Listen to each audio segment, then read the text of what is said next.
तर नमस्कार मंडळी. हे बघा लेकरांचा कसा घाण असतो. घरीच्या दारी हाच घाण असताना ह्यांना बाहेर फिरायला किंवा घरात ठेवा. यांचं 12 महिने हेच असतं, घरामध्ये बंद, बाहेर आले की बंद.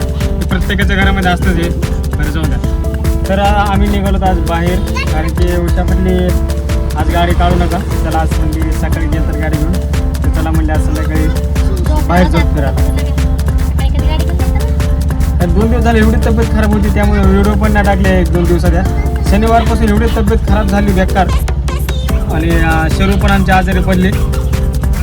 तर मग काल 6 वाजता गाडी काढली, पुण्यात जाऊन 1-2 ट्रिपा मारल्या, मग घरी आलो. मग आज जरा आराम केला अजून. मग आज उषा म्हणले चला म्हणले आज बाहेर जाऊ कुठेतरी. तर उषा म्हणले आज सामान भरायला जायचं आहे. म्हणलं चल डी मार्टला.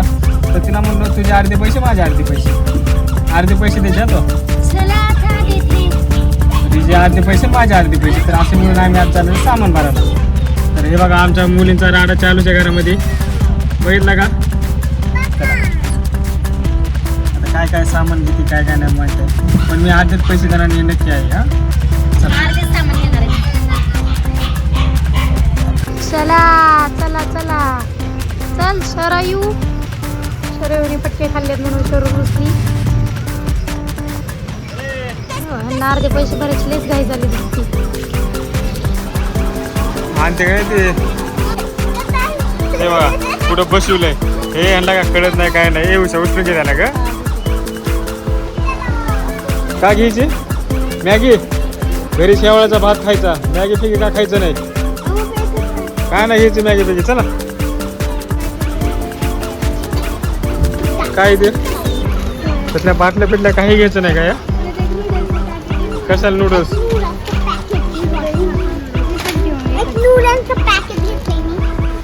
पापड घ्यायचे का. हे लेकरांना बाहेर आणलं ना, हे घ्यायचं का ते घ्यायचं का चालू असतं घ्यायचं. कुठलं घ्यायचं हां गोविंद ग. हे घ्यायचं ते कामाचं सामान घ्या, बिन कामाचं घेऊ नका काही पण. हां मग हे उद्या हा बघा आणले. ह्याला म्हणतात वेगळं का आणायचं माहिती आहे का. सारखं एक तेल खायचं नाही, तुम्ही कॅलेस्ट्रॉल अंगातलं प्रमाणात कमी होतं. त्यामुळं कंटिन्यू एक तेल खायचं नाही कुठलं पण, सोया शेंगदाणे खायचं. आणि ह्याला म्हणतात गोड तेल, हे लक्षात ठेवा आता काय.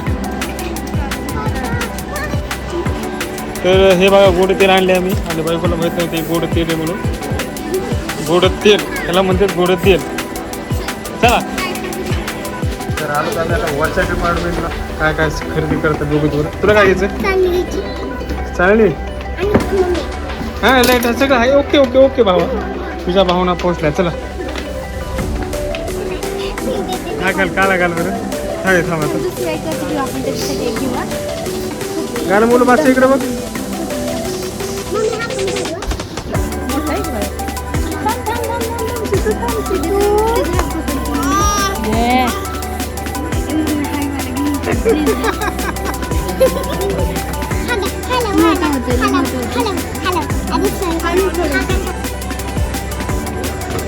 काय राहिलंय हा, आणि नुसतं बघतोस का.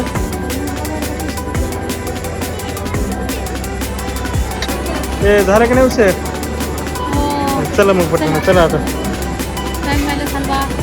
चला चला. तर उशाचे 1000 रुपये वाचले. 1000 रुपये वाचले आमच्या मॅडमचे. माझ्या अकाउंटमधून पैसे कट झाले. चला कुठेच पैसे दिलेले. चला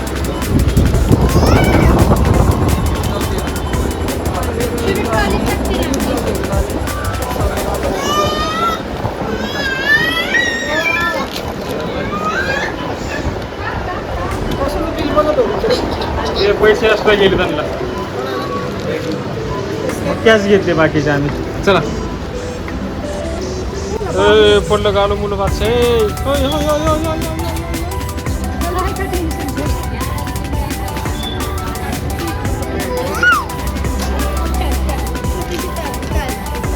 चला लवकर, किती वेळ लावायला लागले ते की. ए जा पप्पा आले ते ठेवा.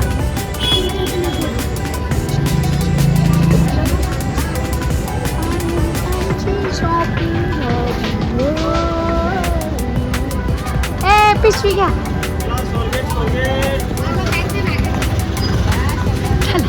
तुझ्या बाळाला सांग उचलायला ते त्याच्याकडे काही काम करतो का बाबू दे मी एक हे बघा, हे उचलण्याचे 50 रुपये आणि मीटरप्रमाणे काय भाडं ते द्यायला लागेल. चला घरी मीटर प्रमाणेच देते तुम्हाला.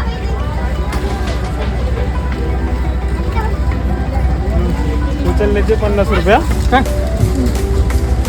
किमान तुला बस हां हां नको मीटर टाकलो. हे बघा 220 रुपये झाले. बघितलं ना. आता आम्ही सामान भरून घेऊन आलो. तर उषा पैसे देणार होते मला. तर 1000 रुपये दिल ते उषा तुम्हाला. आहे का. सामान चालतं काहीतरी रुपये 2 रुपये सामान. 200 रुपये सामान झालं. तर उशांचे 1000 रुपये दिले तर ते मी कॅश दिले. आणि बाकीचे मुलं ATM मारताना आणि ATM मारलं तर तिथले कर्मचारी काय म्हणले, पहिल्यांदा ATM मारलं, पिन टाकला तर ते पेमेंट काय झालं नाही. ते म्हणजे सर म्हणले डबल करा. डबल पेमेंट मारलं तर डायरेक्ट बिल निघलं. ATMमध्ये डायरेक्ट मेसेज आला मला की 2200 रुपये कट झाले. आणि म्हणलं 1000 रुपये दिलेले म्हणलं आम्ही. म्हणले 1000 रुपये टाकलेत ना कॅश. म्हणलं बिल तर म्हणलं 2200 झाले ना म्हणलं. मी तर कॅश 1000 रुपये दिले ते. तरी 2 मिनिटाच्या आत त्यांनी 2000 रुपयाचा चुना लावत होते मला. माहिती का ते. त्यांच्याकडून चूक. मी समजदार घेतलं ना. त्यामुळे इथून पुढे सामान भरताना कधी पण समजदारपणा घ्यायचा.